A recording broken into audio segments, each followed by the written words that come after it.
పవన్ కళ్యాణ్ వచ్చి మాట్లాడినటువంటి మాట తను 2019 తర్వాత 2020లో భారతీయ జనతా పార్టీతో పొత్తు పెట్టుకుని సంచలనాత్మకమైనటువంటి స్టేట్మెంట్. కాపులకి రాజ్యాధికారం ఎలా ఎప్పటికీ రాదా, సాధిద్దాం సాధిద్దాం అందరం కలిసి సాధిద్దాం, కాపు ఒంటరి తెలగ బలిజ అందరం ఒక్కటవుదాం అన్నటువంటి పిలుపు పదే పదే ఇస్తూ వచ్చారు.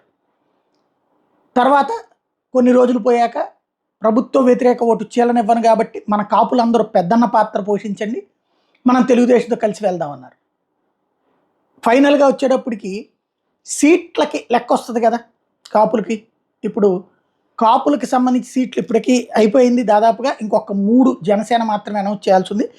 ఇప్పటిదాకా ఇచ్చినటువంటి సీట్లలో చూస్తే తెలుగుదేశం పార్టీ 14, జనసేన 9 ఇచ్చింది.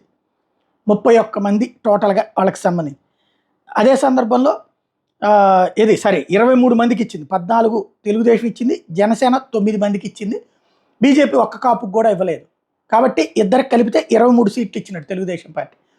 అదే సందర్భంలో వైఎస్ఆర్ కాంగ్రెస్ పార్టీ 31 స్థానాలు కాపులకి ఇచ్చింది. ఇది కాపు ప్లస్ బలిజా కలిపి. మరోవైపున ఎంపీ సీట్లు తెలుగుదేశం పార్టీ జనసేన బీజేపీ కూటమి కలిపి 3 సీట్లు కాపులకి ఇచ్చింది. అదే సమయంలో వైఎస్ఆర్ కాంగ్రెస్ పార్టీ 5 ఇచ్చింది. ఇవి ఇప్పుడు వైఎస్ఆర్ కాంగ్రెస్ పార్టీ లెక్క చెప్తోంది.